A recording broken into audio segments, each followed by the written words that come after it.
it's an interview. So I'm going around and like interviewing all the rabbis because there's so many amazing rabbis here, and it's like hard to show. So I've got like I wanted to introduce to my family, and this is the excuse to do it. Okay. And so I've got a list of like other rabbis and like my nicknames for them, and I've got you as like the dad rabbi. Like, I'm daddy rabbi. Like like you literally like look after it. You're the one to go to all the rabbis. Like Elsant, he knows everything going down. Okay. So it's how like did you grow up religious? I grew up religious. Let's go called more modern Orthodox background. You know, we had Shabbos and we had kosher food. I went to like a yeshiva day school.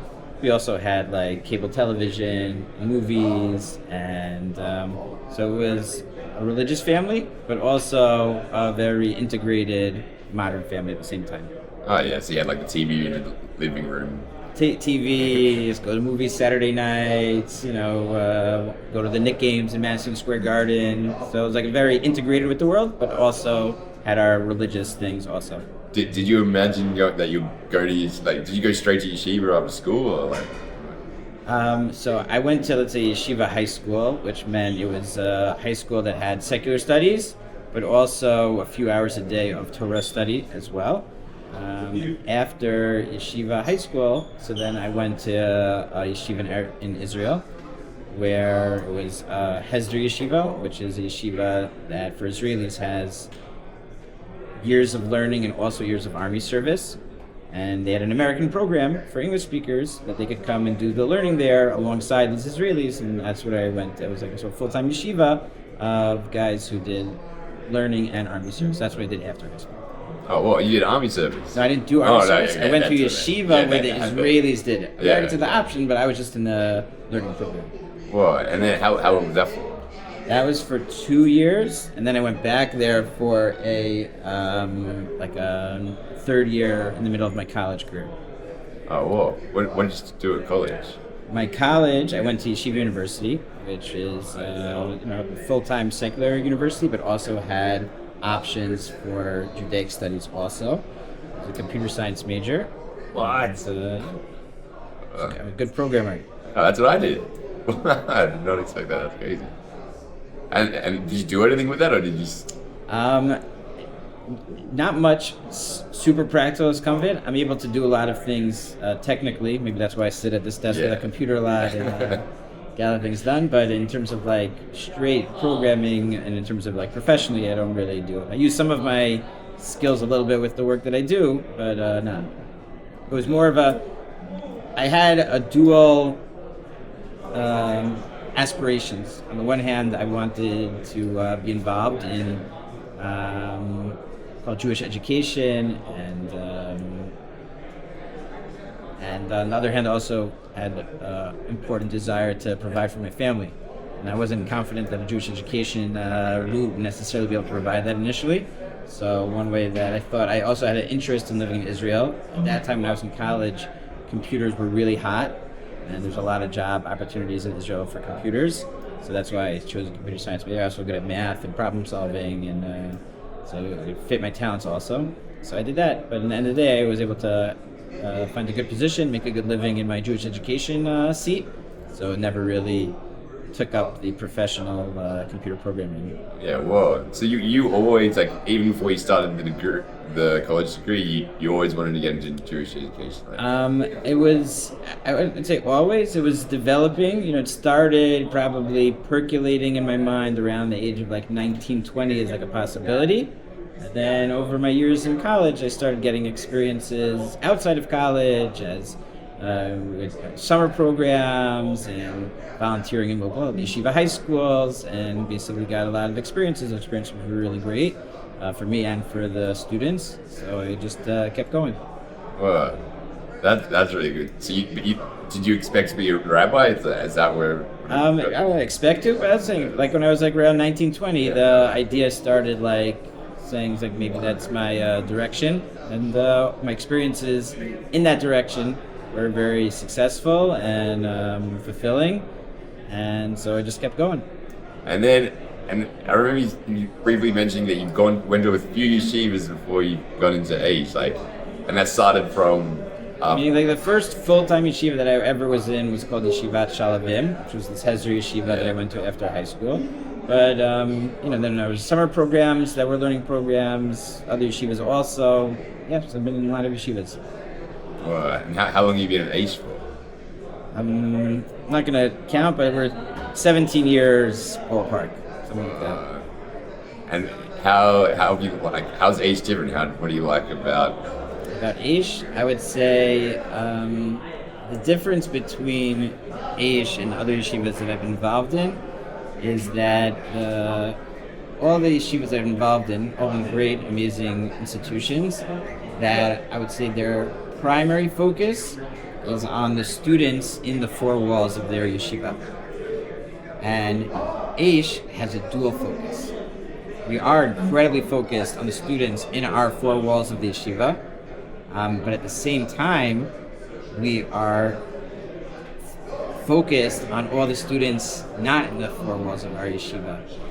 And that's like important in like two planes, is that like we really view as like we try and figure out new ways to teach people and inspire people outside of the walls, the greater Jewish world. It's kind of like on our student list is like all the Jewish people. Meaning there's certain students that are like we see on a regular basis, face to face, but really like all the Jewish people are students. We're trying to figure out ways to engage all of them, connect all of them in different ways. So that's like a very big difference. And another part of that is that the students that we're also teaching in our four walls, we really want to make sure that they understand that also is that their Judaism and the wisdom that they're learning is not just for them and not just for them to be better people, but also to realize that they, as part of Aish, have a responsibility to try to figure out how to share that and spread that with as many Jewish people as possible around the world and bring light to as many people. Well, literally like bringing light into the world. Yeah, I mean, and through obviously have inspired Jewish people and impact the whole world, even the non-Jewish world. Yeah, well, that's amazing. And that wasn't popular. Like you didn't see them like other yeshivas trying to have that much of an impact. I think, and something even we struggle with, have to always keep our focus. It's so easy to just get focused on what's right in front of your face. So when you have students literally right in front of you that have needs, that need to be inspired, that need to be educated, that need to be counseled and mentored and directed, you could be so focused on that, it's hard to keep your eye on what's not in front of your face. So it's not that other yeshivas don't believe in the importance of educating and teaching other people, but their focus is right, justly so. There's so much that needs to be done right in front of them. It's not necessarily part of their day-to-day, focus. So, and I think Aish, one of the things that is so important for us is to never lose sight of that focus. Aish is much bigger than just a yeshiva. So, and no Weinberg had like a very big focus on it. You overlapped them with him a little bit. Yeah, there were my first 2 years in Aish HaTorah, I think, overlapped with Noah. Well, do you feel like he was a very big driving force there? Like when he left, did his passion stay around, or like? So I'll tell you, like on a personal level, yeah. I feel very impacted by him. It was a lot of life is about hearing like the right messages at the right time. And when I came here, it was a time in my life where I was trying to figure out like what's my next step, like with using my talents and my in my professional and public career. And a lot of the message that he said about like really thinking about not like what you want to do as much as what does the Jewish world need? What does the world need? What's needed? And and even if that means you changing a little bit from your like dream of what you want for yourself or going out of your comfort zone a little bit more than you would have been used to, that type of question about understanding the needs of the Jewish people and what they are, thinking about it from like a different little perspective, less about like what I want to do, but more about like what's needed for the Jewish people.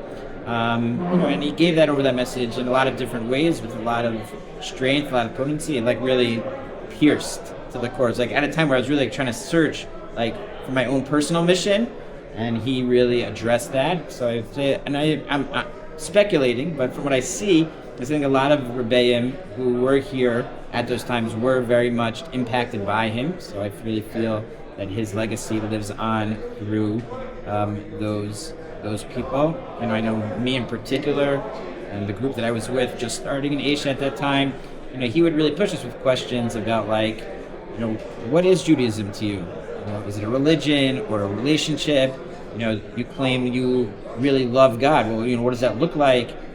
Are you thinking about all the other children of God that aren't aware of a relationship with Him? You claim you love people? And He would challenge you, do you really love people? If you really love people, are you invested just in helping them physically? Why aren't you also trying to invest in helping them spiritually that can have an impact for eternity and beyond this world? Questions that really push you to think about your own personal beliefs. And so he did impact a lot of people. When he died, I definitely felt a void.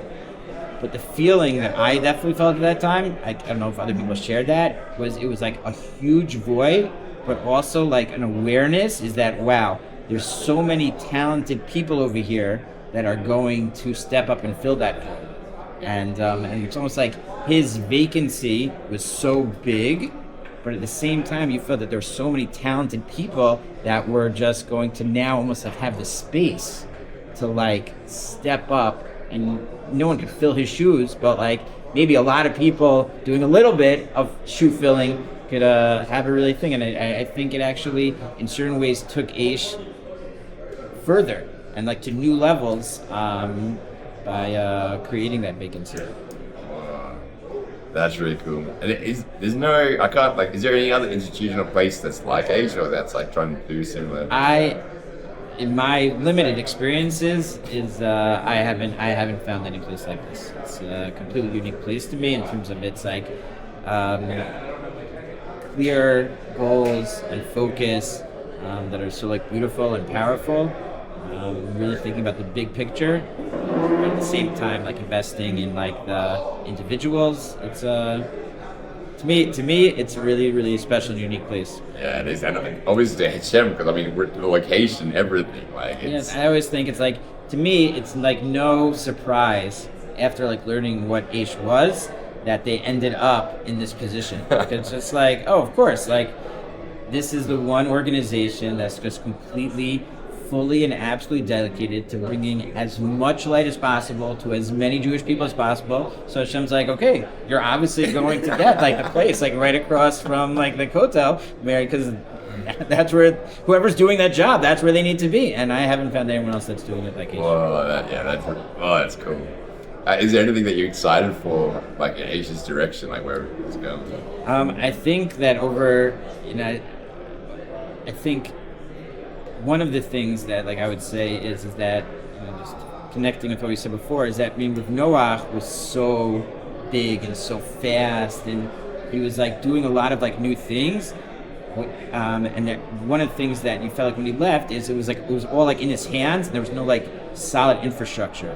So I would say for the last 10 years, as much as we've been doing other things also, we've also been building a really strong foundation, organizational wise, and I think that creates a lot of stability that is putting us in a place where now we can really build more new things. We have a lot of ideas for outreach types of programs that now I feel things in the four walls of the Yeshiva are really, really stable and have really strong foundations and good organization can be able to build, and hopefully we're going to see a lot of really great things. Oh, that's really cool. And what would you say to someone that's that doesn't know Yeshiva, that's thinking about coming to Aish?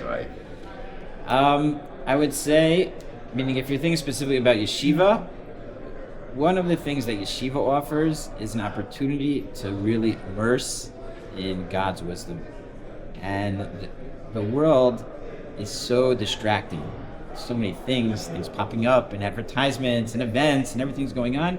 Yeshiva is a really special opportunity where you can choose to give yourself a time of immersion in wisdom, immersion in spirituality, and giving yourself that opportunity and then allowing that to develop your worldview, your character traits, your emotional health, and then take that to wherever you're going to go, to business, professional life, and any other aspects in the world, is really, really special. So I would say is that a person could always learn Jewish wisdom. You can learn online. You can find a rabbi in your home. But the thing that is unique about the yeshiva is that it allows for a person to give themselves an opportunity to really immerse themselves. And when you immerse yourself in something, the transformative effect is so substantial and powerful. It can really help people to make life-lasting changes that are helpful for them for the rest of their lives. And how is that different to the summer camps? Is the summer camps similar? Because it's it depends what the goal of the summer camp is. Most summer camps, their goal is fun, so it's immersion and fun. But you can go to summer camps that have good values. But I think that here, where you're immersing yourself is wisdom. Yeah. In summer camp you go immerse in a pool. Here it's like a sea of wisdom that you're immersing in, and you are jumping in, and it's really a special opportunity that you can give yourself. Wow. Okay, one more question. We're coming up to Pesach. Do you have a favorite holiday? Why? Which one? It's a good question. I don't know. I have so many favorite holidays. I would say the two that stand out is our Rosh Hashanah and Purim. Yom Kippur is also probably in there. For me, Rosh Hashanah and Yom Kippur are days of super introspection about who I am, what are my values, what are my goals, and I'm a real, I love when we have meetings and goal clarifying meetings, and think about how we're going to get to our goals, how we're going to meet our goals. That's how I work in general. So another opportunity to do that spiritually, which for me is what happens in Rosh Hashanah and Yom Kippur, very days looking inside of myself, who am I? What do I want this year to look like? What are my goals for this year? What is the purpose of the world? What's my purpose in this world? To me, those are really, really awesome days. So I really connect with Rosh Hashanah and Yom Kippur in that way.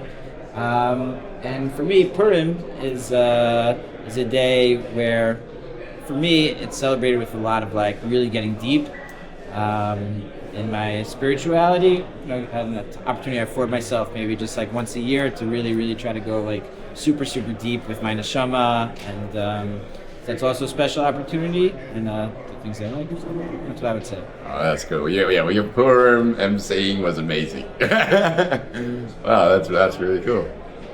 Thank you. Yeah, thank you so much. Thank you for being the dad rabbi, literally the Yeshiva. Okay, glad to help. Dad rabbi.